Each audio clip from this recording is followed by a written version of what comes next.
स्वागत है आप सभी लोगों का टी एन नर्सिंग क्लासेस के ऑनलाइन प्लेटफॉर्म पे। मैं नरेश गढ़वाल आप सभी लोगों के लिए फिर से एक इम्पोर्टेंट टॉपिक लेके आया हूँ, transposition of great arteries. Transposition of great arteries मतलब क्या होता है, इसके बारे में जानना है। यह दोस्तों ये क्या है, एक साइनोटिक हार्ट डिजीज़ है, पीडियाट्रिक की साइनोटिक हार्ट डिजीज़ है, जिसके अंदर बच्चे का पल्मोनरी ब्लड फ्लो क्या होता है, इंक्रीज़ होता है। क्या होता है दोस्तों, इंक्रीज़ होता है। एक ऐसी बीमारी जिसके अंदर पल्मोनरी ब्लड फ्लो इंक्रीज़ होता है, किधर मतलब लंग्स की तरफ ब्लड फ्लो बढ़ जाता है। उस वजह से बच्चे के अंदर साइनोसिस कंडीशन मतलब ऑक्सीजन की कमी हो जाती है और बच्चा नीला पड़ जाता है। ऐसी कंडीशन देखने को मिलती है। तो यह कंडीशन क्यों होती है, इस वजह से होती है ट्रांसपोजिशन ऑफ ग्रेट आर्टरीज। मतलब जो ग्रेट आर्टरीज होती हैं, आर्टरीज का मतलब क्या होता है दोस्तों, आर्टरीज उसे कहा जाता है जो हार्ट से ऑर्गन की तरफ ब्लड लेके जाती है। तो ग्रेट आर्टरीज हार्ट से दो निकलती हैं, आपकी पल्मोनरी आर्टरी और एओर्टा, करेक्ट। अब बात करें इसमें ऐसा क्या हो जाता है, ट्रांसपोजिशन हो जाता है। यहाँ लिखा है ट्रांसपोजिशन होता है। इट मीन्स वह अपनी नॉर्मल पोजीशन से हटके दूसरी पोजीशन पे चली जाती है। एक आर्टरी अपनी नॉर्मल पोजीशन से दूसरी पोजीशन पे चली जाती है। तो आपको पता है कि हार्ट के 4 चैम्बर होते हैं इसी तरह, right atrium, left atrium, right ventricle, left ventricle, correct. Left atrium क्या बनाता है, हार्ट का बेस बनाता है। हार्ट का बेस क्या कहाँ होता है दोस्तों, ऊपर होता है, और एपेक्स कहाँ होता है, नीचे होता है। ये आपको अच्छे से पता है। अब बात करते हैं राइट वेंट्रिकल से क्या निकलता है। आपको पता है राइट एट्रियम राइट वेंट्रिकल के बीच में कौन सा वॉल होता है, ट्राइकस्पिड वॉल, और लेफ्ट एट्रियम लेफ्ट वेंट्रिकल के बीच में बाइकस्पिड मिट्रल वॉल, करेक्ट। अब बात करें इन दोनों के बीच में सेप्टम्स होता है। यहाँ पे दोनों एट्रियम के बीच में इंट्रा आर्टरियल सेप्टम, दोनों वेंट्रिकल्स के बीच में क्या हो गया, इंट्रा वेंट्रिकल सेप्टम। अब बात करते हैं वेंट्रिकल से क्या निकलती है, पल्मोनरी आर्टरी निकलती है नॉर्मली हार्ट में, बट यहाँ क्या लिखा हुआ है, एओर्टा। इट मीन्स यहाँ ट्रांसपोजिशन हो चुका है कि राइट वेंट्रिकल से पल्मोनरी आर्टरी ओरिजिनेट ना होके एओर्टा ओरिजिनेट हो रहा है। फिर एओर्टा आपको पता है क्या करता है, सिस्टम में ब्लड सप्लाई करेगा, फिर वह सिस्टम से इम्प्योर ब्लड वापस लेके आएगा राइट एट्रियम में, करेक्ट। फिर बात करते हैं लेफ्ट वेंट्रिकल में क्या हो रहा है, इधर से एओर्टा का ओरिजिनेट ना होके किसका ओरिजिनेशन हो रहा है, पल्मोनरी आर्टरी का। ये किधर से ओरिजिनेट होनी चाहिए थी, इधर राइट वेंट्रिकल से होनी चाहिए थी और लंग्स में जानी चाहिए थी, बट लेफ्ट वेंट्रिकल से पल्मोनरी आर्टरी ओरिजिनेट हो रही है। इट मीन्स पल्मोनरी आर्टरी किधर कहाँ लेके जाएगी ब्लड को, लंग्स में, और लंग्स में प्योर हो जाएगा ब्लड, और फिर कहाँ आ जाएगा, लेफ्ट एट्रियम में आ जाएगा। तो आप ये देख रहे होंगे ये सर्कुलेशन कैसा हो गया, पैरेलल हो गया, एक तरह से पैरेलल सर्कुलेशन हो गया दोस्तों। इसमें क्या हो रहा है, एक तरफ का ब्लड एक साइड ही घूम रहा है। देखो लंग से ब्लड गया लेफ्ट एट्रियम में, लेफ्ट वेंट्रिकल में, फिर पल्मोनरी आर्टरी, फिर लंग्स में। मतलब बॉडी ऑर्गन के अंदर प्योर ब्लड जा ही नहीं रहा, केवल हार्ट और लंग के बीच में ही सर्कुलेट हो रहा है। और यहाँ पे क्या हो रहा है, इम्प्योर ब्लड केवल हार्ट और सिस्टम से सर्कुलेट हो रहा है, बस हार्ट और सिस्टम के बीच में ही रह जा रहा है इम्प्योर ब्लड, वह लंग्स के अंदर प्योर होने के लिए नहीं जा पा रहा है। इट मीन्स ये कैसा सर्कुलेशन हो गया, एक प्रकार का पैरेलल सर्कुलेशन हो गया। यदि पैरेलल चलेंगे तो क्या होगा, कम्युनिकेशन नहीं हो पाएगा। कोई चीज़ पैरेलल चलती है, मतलब आप अपने तरीके से चल रहे हो, मैं मेरे तरीके से चल रहा हूँ, तो कभी क्या कम्युनिकेशन हो सकता है, नहीं, करेक्ट। आप अपने तरीके से पढ़ेंगे और टीचर अपनी तरीके से पढ़ाएगा तो कभी भी कम्युनिकेशन नहीं हो पाएगा। तो यहाँ पे भी यही बात है, ठीक है। तो पैरेलल कंप्लीट सर्कुलेशन हो रहा है, तो इस वजह से किसी प्रकार का कोई कम्युनिकेशन नहीं है between systematic and pulmonary circulation, कि पल्मोनरी और सिस्टमेटिक सर्कुलेशन के बीच में किसी भी प्रकार का कम्युनिकेशन नहीं होता है। ऐसी कौन सी कंडीशन होती है, ट्रांसपोजिशन ऑफ ग्रेट आर्टरीज, जिसको हम शॉर्ट में TGA के नाम से जानते हैं। Cyanotic heart disease pulmonary blood flow, इस कंडीशन में क्या होता है दोस्तों, इंक्रीज होता है। क्या होता है, इंक्रीज होता है। अब बात करें ट्रांसपोजिशन ऑफ ग्रेट आर्टरीज कितने टाइप से होता है दोस्तों, आप देख रहे हैं यहाँ पे मैंने VSD भी लिखा है, इस इमेज में क्या लिखा है, VSD। मतलब इसको क्या बोलेंगे हम, जिसके अंदर TGA विद VSD बोलेंगे, इसको क्या बोलेंगे, TGA विद VSD। मतलब ट्रांसपोजिशन भी हो रखा है ग्रेट आर्टरीज का, और उसके साथ में वेंट्रिकल सेप्टल डिफेक्ट भी है। ये इसलिए है दोस्तों, किन्हीं बच्चों में क्या होता है, लेफ्ट वेंट्रिकल और राइट वेंट्रिकल के बीच में ओपनिंग होती है, जिस वजह से कुछ मात्रा में ब्लड, क्योंकि आपको पता है लेफ्ट साइड में इधर क्या है, प्योर ब्लड है, इसका ऐसी सिचुएशन में, क्योंकि लेफ्ट की साइड में क्या हो रहा है, लंग से आ रहा है ब्लड। जब भी लंग से ब्लड आता है तो इट मीन्स वो ऑक्सीजनेटेड आएगा। लेफ्ट एट्रियम में आया, लेफ्ट वेंट्रिकल में आया, फिर लेफ्ट वेंट्रिकल से कुछ ब्लड VSD, दोनों वेंट्रिकल्स के बीच में एक ओपनिंग है, तो वहाँ से ब्लड राइट वेंट्रिकल में आ गया, राइट वेंट्रिकल से एरोटा और सिस्टम में चला गया। इट मीन्स कुछ ब्लड चला गया। तो ऐसी कंडीशन में सीवियर साइनोसिस नहीं होगा इस बच्चे के। क्या नहीं होगा? सीवियर साइनोसिस नहीं होगा, बट एबनॉर्मल हार्ट साउंड, मरमर जैसी साउंड सुनाई देगी।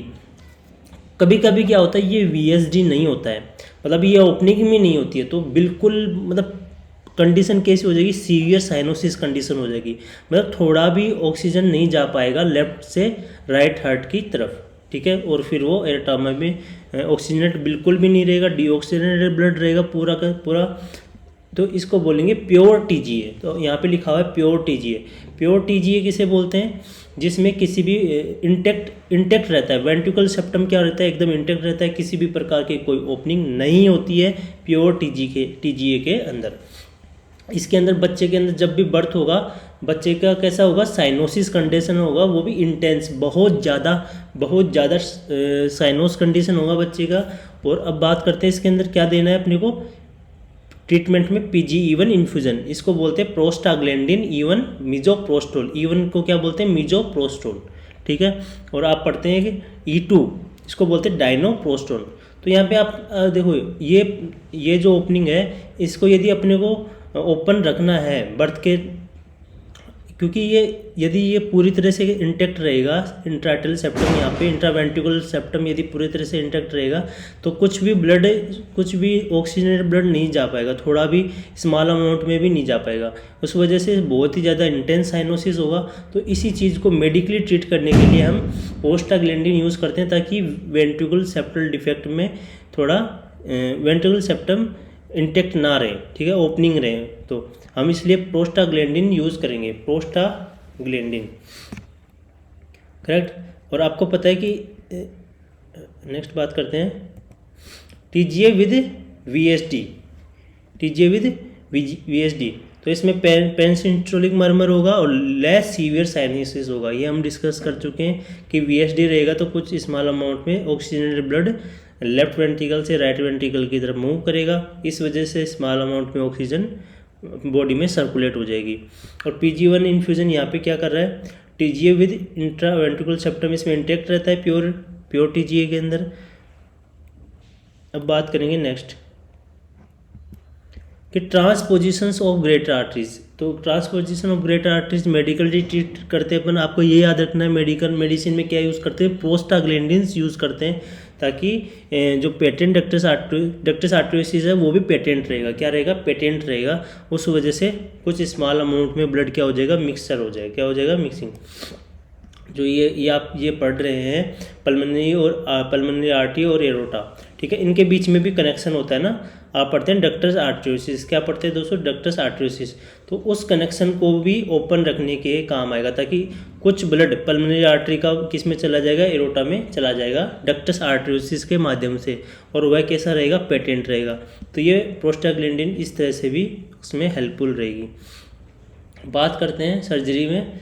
तो सर्जरी में प्योर यदि TGA है, मतलब प्योर TGA का मतलब है किसी भी प्रकार की ओपनिंग नहीं है वेंट्रिकुलर सेप्टम में, तो उसके लिए हम क्या करते हैं, उसके लिए अपन क्या करेंगे दोस्तों, प्योर TGA के अंदर दो तरह से सर्जरी करते हैं। रस्किन प्रोसीजर, जिसमें अपन क्या करेंगे, एट्रियल सेप्टोस्टोमी कर देंगे। क्या करेंगे? एट्रियल सेप्टोस्टोमी, मतलब जो एट्रियम्स है दोनों राइट और लेफ्ट एट्रियम, उनके बीच में क्या बना देंगे, शंट बना देंगे। उस वजह से क्या हो जाएगा, जो लेफ्ट साइड का प्योर ब्लड है वो राइट साइड में आ जाएगा और बॉडी में सर्कुलेट होने लग जाएगा। इस वजह से साइनोसिस कंडीशन कैसी हो जाएगी, डिक्रीज हो जाएगी। एक होता है जाटनीज या आर्टरियल स्विच प्रोसीजर, इसको बोलते हैं। इसमें क्या करेंगे, अपनी जो ग्रेट आर्टरीज है इनकी पोजीशंस चेंज कर देंगे। क्या करेंगे दोस्तों? पोजीशंस चेंज कर देंगे। जो मतलब ट्रांसपोजिशन हो चुकी है, आपको पता है राइट वेंट्रिकल से पल्मोनरी आर्टरी ऑक्सीजनेट होनी चाहिए, तो हम उसको वहाँ से अटैच कर देंगे और एरोटा को लेफ्ट वेंट्रिकल से अटैच कर देंगे। तो it means changing the position of greater arteries done with in 2 to 4 week after birth के 1 मंथ आप मान लो, अक्रॉस 1 मंथ के बाद में हम ये सर्जरी करेंगे।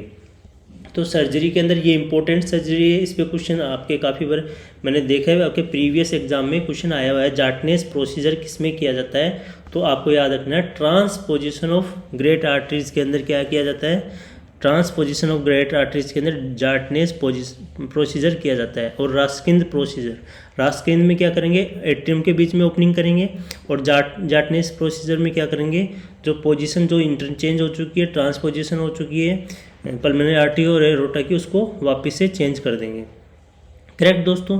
तो आपने इस तरह से ये पढ़ा, टीजीए प्योर टीजीए और टीजीए विद वीएसडी, दो तरह से टीजीए होता है, और इसके अंदर पैरेलल सर्कुलेशन होता है, ये आपको मेन याद रखना है।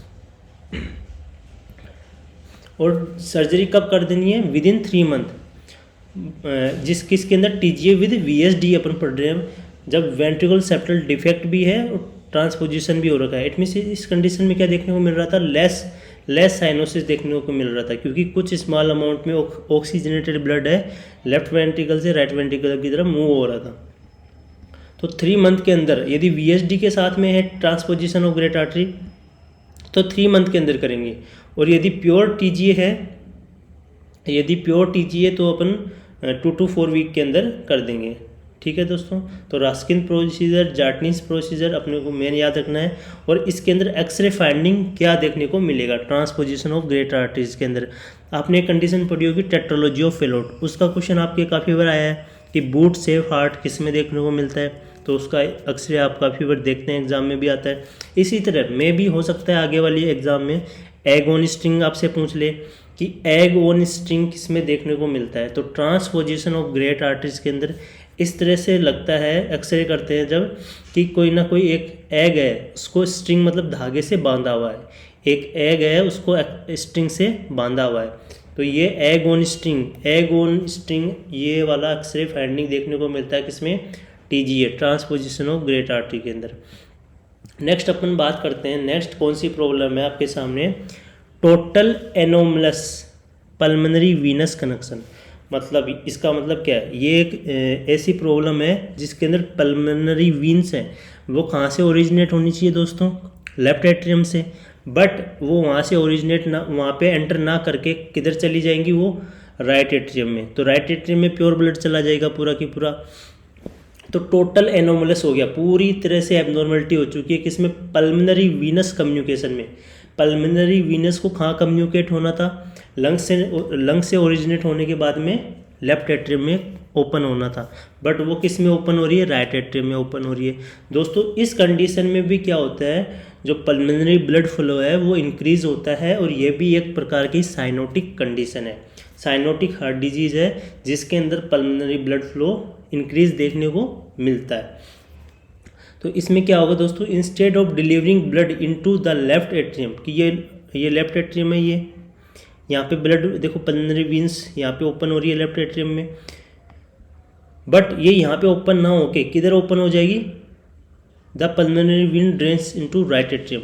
इस इमेज में आपको दिखाया गया है, इधर ये पल्मोनरी वीन्स है, ये किधर ओपन हो रही है, राइट एट्रियम में। किधर हो रही है, राइट एट्रियम में ओपन हो रही है। ठीक है, तो इसको बोलेंगे total anomalous of pulmonary Venus communication. क्या बोलेंगे, total anomalous of pulmonary Venus communication. ठीक है दोस्तों, तो आपको ये याद रखना है, पल्मोनरी वीनस कम्युनिकेशन एबनॉर्मलिटी हो चुकी है इस कंडीशन के अंदर, और ये साइनोटिक प्रॉब्लम है। नेक्स्ट अपन बात करेंगे कि ये कितने टाइप का होता है, और सबसे मोस्ट कॉमन टाइप कौन सा होता है। आपके एग्जाम में इसी तरह के क्वेश्चन आते हैं दोस्तों। जिनको भी ये चैनल अगर अच्छा लगता है, पढ़ते हैं, वो कंटिन्यू नोट्स बना रहे हैं, इट मीन्स उनके नोट्स अच्छे से बनने वाले हैं, और वो इस चैनल को लाइक शेयर सब्सक्राइब करना ना भूलें, ताकि ऐसा ही कंटेंट हमें मोटिवेशन मिले और हम अपना 100% आपको दें। अब 3 टाइप्स इसके मोस्टली देखे गए, सुप्राकार्डिक, कार्डियक और इंफ्राकार्डिक। सुप्राकार्डिक मीन्स हार्ट के ऊपर की तरफ यदि कम्युनिकेशन हो जाए, कार्डियक मीन्स हार्ट में यदि डायरेक्ट ओपन होती है पल्मोनरी वीन, तो कार्डियक बोल दिया। इंफ्राकार्डियक मतलब कार्डियक के नीचे। देखो आपको पता है हार्ट के नीचे से कौन सी वीन ओरिजिनेट हो रही है, जो एंटर कर रही है राइट एट्रियम में, उसका नाम है इन्फीरियर वीना कावा। यदि पल्मोनरी वीन हम यहाँ पे पढ़ लेते हैं, देखो ये पल्मोनरी वीन है, मैंने आपको इस कंडीशन, नॉर्मल कंडीशन ये होती है पल्मोनरी वेन लेफ्ट एट्रियम में ओपन होती है, करेक्ट। और इधर देख रहे हैं आप पल्मोनरी वेन कहाँ ओपन हो रही है, कहाँ शो किया हुआ है, राइट एट्रियम में। तो ये क्या हो गया, कार्डियक टाइप हो गया। कैसा, डायरेक्ट लंग्स से आई और ओपन किस में हुई, एट्रियम में। तो इसको बोल देंगे कार्डियक TPAVC, ठीक है, कार्डियक वाला टाइप हो गया, डायरेक्ट ओपन हो रही है हार्ट के अंदर। एक ऐसा होता है कि पल्मोनरी वेन किस में ओपन हुए, SVC में। एक कंडीशन होती है कि IVC में ओपन हुए। तो SVC के अंदर ओपन होएगी तो उसको अपन सुप्राकार्डियक बोल देंगे। फिर वो ब्लड SVC किस में आएगा, प्योर और प्योर इम्प्योर दोनों मिक्स हो जाएगा ना, लंग्स से आया पल्मोनरी वेन के थ्रू और वह SVC में कनेक्ट हो गया, तो वो प्योर इम्प्योर ब्लड दोनों मिक्स हो गए, राइट एट्रियम में ओपन हो गया, तो उसको अपन सुप्राकार्डियक कह देंगे। यदि IVC से पल्मोनरी वेन कनेक्ट हो रही है, लंग्स से ओरिजिनेट हो रही है पल्मोनरी वेन, और वो IVC में कनेक्ट होके फिर वह राइट एट्रियम में प्योर इम्प्योर दोनों ब्लड को ड्रेन कर रही है, तो उसको बोल देंगे इंफ्राकार्डियक, करेक्ट। तो यहाँ पे देख लीजिए आप, पल्मोनरी वेन है वो किससे कनेक्ट हो रही है, ब्रेकियोसिफिलिक वेन से। और ब्रेकियोसिफिलिक वेन का कनेक्शन होता है SV से, सुप्रा SV, ठीक है। फिर वो किस में हो रही है, राइट एट्रियम में, करेक्ट।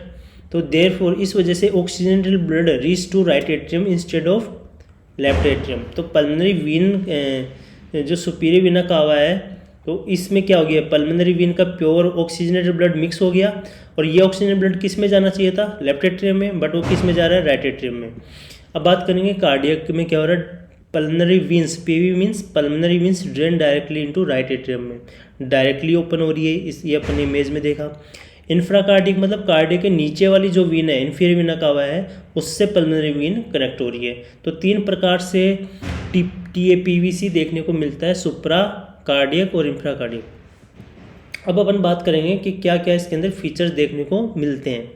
तो फीचर की बात करें, इसके अंदर साइनोसिस, बच्चा नीला पड़ जाएगा, क्योंकि साइनोटिक हार्ट डिजीज पढ़ रहे हैं तो ऑब्वियसली बच्चा क्या पड़ेगा, नीला पड़ेगा, क्योंकि इसके अंदर ब्लड कैसा हो रहा है, मिक्स हो रहा है, ऑक्सीजनेटेड और डीऑक्सीजनेटेड ब्लड क्या हो रहा है, मिक्स हो रहा है।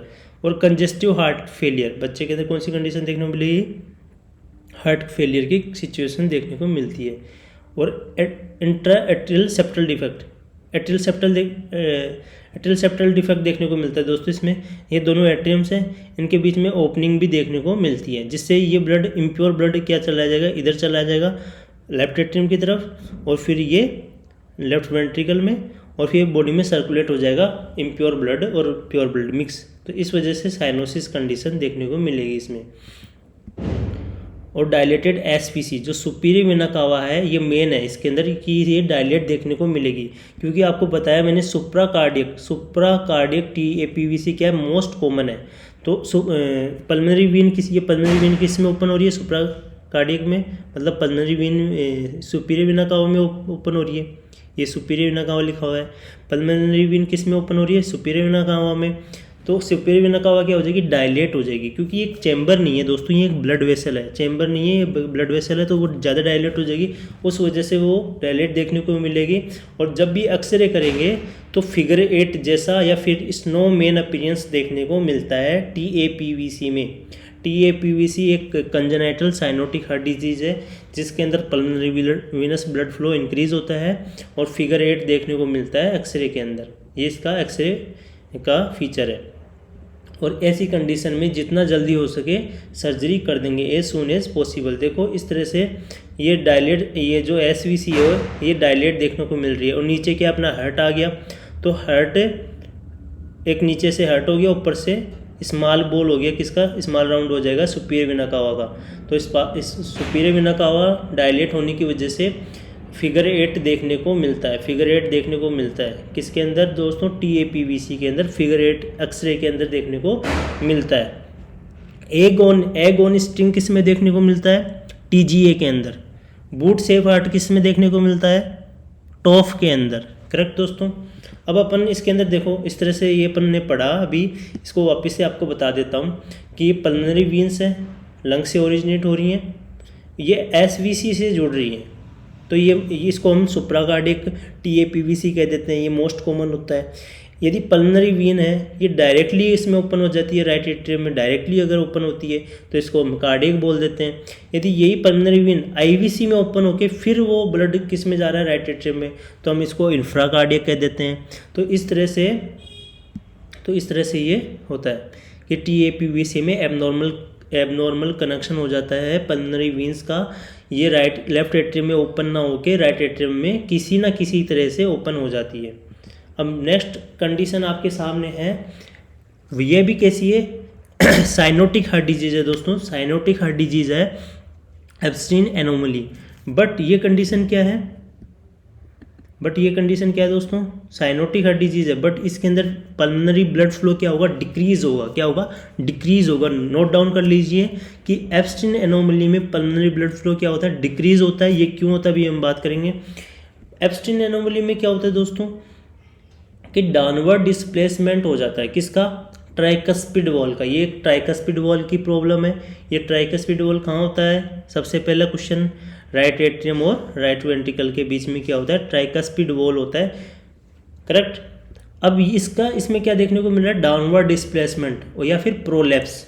मतलब ये जो राइट वेंट्रिकल के अंदर की तरफ क्या जा रहा है, ये ट्राइकस्पिड वॉल अंदर की तरफ चला जाता है पूरा, मतलब ये एकदम लटक जाता है अंदर, डिस्प्लेसमेंट हो जाता है, ये अच्छे से क्लोज भी नहीं हो पाएगा, ठीक है। और प्रोलैप्स हो गया, पूरा का पूरा राइट वेंट्रिकल के अंदर आ गया। तो इसका मतलब ये पूरा एरिया किसका हो गया, राइट एट्रियम का हो गया, क्योंकि ये राइट वेंट्रिकल के एरिया को कवर कर लिया इस ट्राइकस्पिड वॉल ने। यहाँ पे किसका एरिया कवर कर लिया, राइट वेंट्रिकल का। तो इस कंडीशन को हम क्या बोलेंगे, एट्रलाइजेशन ऑफ राइट वेंट्रिकल।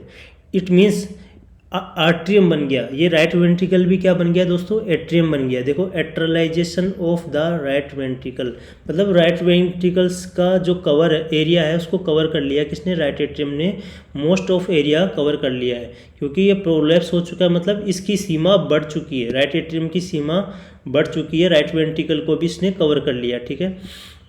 तो part of right ventricle volume now becomes a part of right atrium. ये राइट वेंट्रिकल का जो पार्ट था उसको कवर कर लिया अब राइट एट्रियम ने। तो और ये कंडीशन कब देखने को मिलती है, ये आपके क्वेश्चन आया हुआ है दोस्तों कि एब्स्टेन एनोमली कौन सी ड्रग की वजह से देखने को मिलता है। टेराटोजेनिक ड्रग्स जो प्रेगनेंसी के समय बच्चे के अंदर एबनॉर्मलिटी शो करती हैं उन्हें हम क्या करते हैं दोस्तों, टेराटोजेनिक ड्रग्स। तो ये लिथियम एंटीमेनिक ड्रग होती है, लिथियम ये क्या करती है, इसी वजह से एब्स्टीन एनोमली देखने को मिलती है, ठीक है। इसको मूड स्टेबलाइजर भी कहते हैं, क्या कहते हैं, मूड स्टेबलाइजर या एंटीमेनिक ड्रग लिथियम। अगर एक्सपोजर ड्यूरिंग प्रेगनेंसी के टाइम यदि मदर लिथियम लेती है तो उसके अंदर कौन सी कंडीशन देखने को मिल सकती है। आपने इतना काफ़ी बार पढ़ा है कि एब्स्टीन एनोमली, उसके अंदर होता क्या है ये भी जान लीजिए कि उसमें पल्मोनरी ब्लड फ्लो डिक्रीज होता है। अब देखो डिक्रीज क्यों होगा, क्योंकि ये ट्राइकस्पिड वॉल ने क्या कर लिया, कवर कर लिया इस एरिया को, तो पल्मोनरी आर्टरी का जो ओपनिंग है वो क्या हो जाएगा, छुप जाएगा, हिडन हो जाएगा, और ब्लड ज़्यादा इधर एंटर नहीं कर पाएगा, इधर से ये एंटर नहीं कर पाएगा, ज़्यादा अच्छे से ब्लड नहीं जा पाएगा पल्मोनरी आर्टरी में, क्योंकि इसको ये कवर कर लेगा, पल्मोनरी आर्टरी की जो ओपनिंग है उसको कवर कर लेगा एट्रियम, और इस वजह से इस साइड में क्या नहीं जा पाएगा, ब्लड नहीं जा पाएगा, और ये राइट एट्रियम भी क्या हो जाएगा, बड़ा बड़ा बॉक्स जैसा देखने को मिलेगा, ठीक है। अभी अपन आगे इसके बारे में पढ़ते हैं। तो इसके अंदर और क्या चीज़ें देखने को मिलेगी एब्स्टीन एनोमली में, ट्राइकस्पिड रीगर्जिटेशन, क्या होगा, रीगर्जिटेशन देखने को मिलेगा। रीगर्जिटेशन मतलब क्या होता है हमेशा दोस्तों, बैक फ्लो होता है। क्या होता है, बैक फ्लो, किसी चीज़ का बैक फ्लो हो जाना। तो आपको पता है ये वॉल अब बंद नहीं होगा, तो ये ब्लड राइट एट्रियम से impure blood upper body lower body से एसवीसी आईवीसी के थ्रू आएगा और वो राइट वेंट्रिकल के अंदर आ जाएगा। अब ये क्लोज नहीं होंगे तो ये ब्लड वापस भी चला जाएगा। इट मीन्स ट्राइकस्पिड रीगर्जिटेशन हुआ है। क्यों हुआ है, क्योंकि प्रोलैप्स्ड है वॉल, तो blood from right ventricle to किधर चले गए, राइट एट्रियम में चले गए। अब बात करते हैं राइट वेंट्रिकल आउटफ्लो ट्रैक्ट। आपको पता है आउटफ्लो क्या है, यहाँ पे आउटफ्लो राइट वेंट्रिकल का आउटफ्लो कौन सा है, पल्मोनरी आर्टरी है। पल्मोनरी आर्टरी क्या है, आउटफ्लो ट्रैक्ट है। आउटफ्लो ट्रैक्ट है। तो राइट वेंट्रिकल से आउटफ्लो कौन जा रहा है? Pulmonary artery. तो प्रोलैप्स्ड वॉल, यहाँ लिखा हुआ है प्रोलैप्स्ड वॉल है, ये पार्शली ओक्लूड्स कर देगा, मतलब थोड़ा सा ये इसको ढक देगा, कवर कर देगा किसको? पल्मोनरी आर्टरी की ओपनिंग को। उस वजह से the blood flowing toward the pulmonary artery क्या हो जाएगी? रुक जाएगा, ओक्लूड्स हो जाएगा। तो प्रोलैप्स्ड वाल की वजह से हल्का सा पार्टली ओक्लूड हो चुका है क्या? Blood flowing toward the pulmonary artery की तरफ जो ब्लड फ्लो हो रहा है वो ओक्लूड हो चुका है। उस वजह से वह डीऑक्सीजनेटेड ब्लड, ये डीऑक्सीजनेटेड ब्लड है राइट वेंट्रिकल के अंदर, ये ज़्यादा से ज़्यादा नहीं जा पाएगा पल्मोनरी आर्टरी के अंदर, लंग्स की तरफ जाना है शुद्ध होने के लिए, प्योर होने के लिए, तो कुछ स्मॉल अमाउंट में ही जाएगा वो डीऑक्सीजनेटेड ब्लड, वो स्मॉल अमाउंट में ही ऑक्सीजनेटेड होकर लेफ्ट एट्रियम में आएगा, और फिर लेफ्ट वेंट्रिकल में भी स्मॉल अमाउंट में ही पहुंचेगा ऑक्सीजनेटेड ब्लड, और वो स्मॉल अमाउंट में ही सिस्टम में जाएगा। तो बॉडी के अंदर बॉडी के जो टिश्यूज़ है उनकी ऑक्सीजन डिमांड है, उसके लिए ये सफिशिएंट नहीं होगा इतना सा ऑक्सीजनेटेड ब्लड। ठीक है दोस्तों, इस वजह से साइनोसिस कंडीशन क्रिएट हो जाएगी। इसलिए हम एब्स्ट्रीन एनोमली को किसके अंदर मानते हैं? साइनोटिक हार्ट डिजीज़ के अंदर इंक्लूड करते हैं। अब इसके फीचर्स देख लीजिए, क्या बच्चे के अंदर क्या देखने को मिलेगा? साइनोसिस देखने को मिलेगा एट बर्थ, और पेनसिस्टोलिक मर्मर, मतलब जब भी हार्ट कॉन्ट्रक्शन करेगा उस वजह से मर्मर एबनॉर्मल हार्ट साउंड सुनाई देगी, क्योंकि उसमें रीगर्जिटेशन हो रहा है, बैक फ्लो हो रहा है, राइट वेंट्रिकल से राइट एट्रियम की तरफ ब्लड जा रहा है वापस, उस वजह से एबनॉर्मल हार्ट साउंड देखने को मिलेगी।